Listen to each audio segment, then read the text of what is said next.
There's a voice inside you. You don't always hear it. It doesn't shout, it whispers. But it's always there, telling you you're special, you're better, you deserve more. It's not ambition. It's not confidence. It's something darker, something hungrier. It's ego. So, welcome to Mind Flip Reads. Today, we're not just summarizing a book. We're confronting the inner voice that sabotages our growth. Ryan Holiday's Ego is the Enemy isn't a pep talk. It's a painful but powerful mirror. It shows us how ego ruins talent, blinds intelligence, and destroys potential. Quietly, slowly, from the inside out. This isn't a story about others. This is about you and me. And the fight we face every single day between who we are and who our ego wants us to pretend to be. So let's start by asking a hard question. What if the biggest obstacle in your life is you? Everyone starts with dreams, but ego distorts them. It makes you fall in love with the image of success, not the process. It makes you fantasize about being admired instead of being useful. Ego whispers, "You're destined. You're different." It tells you that you don't need to work like everyone else, that greatness is your birthright. And just like that, you stop showing up. You start talking instead of building, posting instead of practicing, dreaming instead of doing. Ryan Holiday explains that the aspire phase is where most people lose, not because they lack talent, but because they let ego talk louder than effort. You need clarity in this phase. You need humility, not hashtags, not applause, not shortcuts. The real test of a dream isn't how much it excites you. It's how long you're willing to suffer for it, quietly, consistently, without anyone watching. There's a strange comfort in telling others your goals. You say, "I'm starting a business," and your friends cheer. You post, "Big things coming soon," and people react. It feels like progress, but nothing has really happened. Ryan warns that talking and doing compete for the same energy. Yes, do. The more you speak, the less you act. And this is ego's trap. It wants attention now. It doesn't care if the work is real. It just wants recognition. But greatness is built in silence, in early mornings, in lonely nights, in practice without praise. Look at people like John Wooden. He didn't shout about his coaching. He studied, he taught, he prepared. And when the game began, his results did all the talking. Don't advertise the seed. Water it. Let the tree speak for itself. There's a moment in every journey where things start working. You get recognition, you gain followers, you succeed. But success can be just as dangerous as failure. Sometimes even more. Because when things go right, the ego begins to inflate. You start thinking you're above feedback. You stop learning. You start expecting instead of earning. Ryan shares the story of Howard Hughes, a genius who let ego isolate him, paralyze him, and eventually destroy his legacy. He didn't fail because of others. He failed because his ego became louder than reason. This is the maximum success phase, and it demands even more humility than the beginning. Because now, you'll be tempted to believe you're untouchable. Stay grounded. Surround yourself with people who speak truth, not flattery. And remember, the moment you stop learning is the moment you start falling. Ego says, "I know." Wisdom says, "Teach me."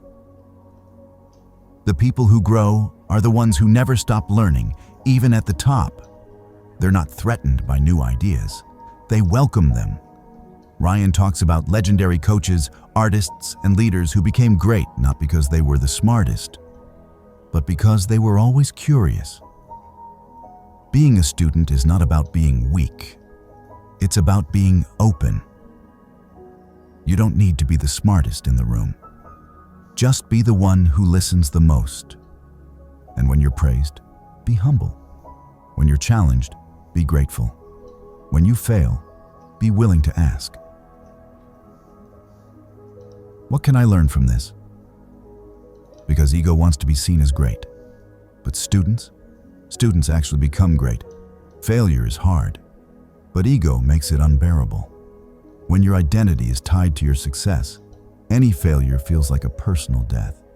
You don't just lose a job or a deal, you lose your sense of worth. Ryan gives us real stories of people who collapsed emotionally after a setback. Not because the situation was tragic, but because their ego had no room for imperfection. But here's the thing. Failure isn't the end. It's the beginning of clarity. When you drop the ego, failure becomes a lesson. When you cling to it, failure becomes a breakdown. Don't fear falling. Fear falling and refusing to get back up. Your identity isn't your title, your income, or your social following. It's who you are when everything else is stripped away.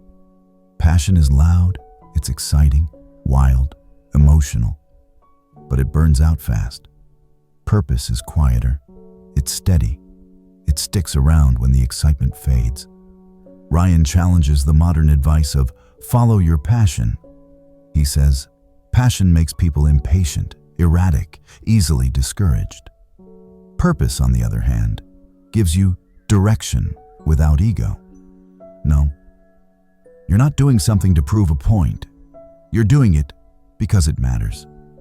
The question is not, what do I love? It's, what am I willing to suffer for, even when no one is watching? Ego needs the spotlight. Purpose doesn't care.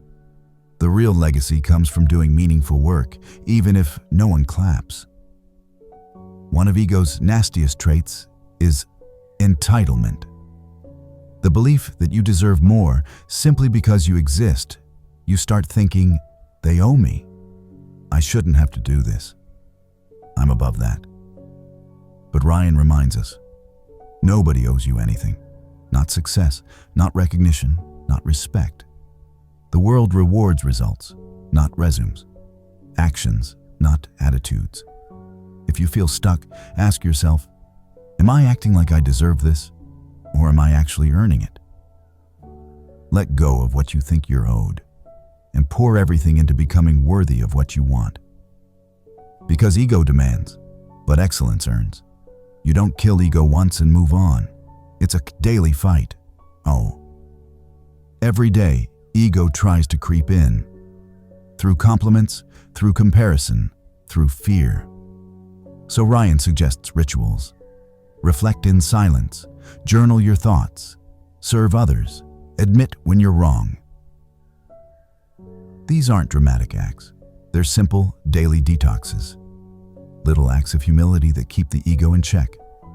Because unchecked ego becomes invisible, and that's when it's most dangerous. Stay aware, stay grounded, stay humble every single day. If you've made it this far, breathe. You've faced your ego. You've seen its tricks, its masks, its lies. Now the question is, what will you do with this awareness? You can protect the ego, or you can build a life of depth, meaning, and peace. You can chase applause, or you can chase impact. This journey isn't easy, but it's worth it. And as Ryan Holiday teaches, the real enemy isn't out there. It's not the critics, the market, the competition. The real enemy is inside. And if you can face it, you can free yourself. If this story moved you, imagine what living by it could do. Don't let ego win. Let growth win. Let discipline win. Let humility win. If you found value in this summary, drop a like, share it with someone battling their ego, and subscribe to Mindflip Reads. None. Where stories don't just entertain, they transform. Until next time, stay humble, stay human, and keep flipping your mind, one book at a time.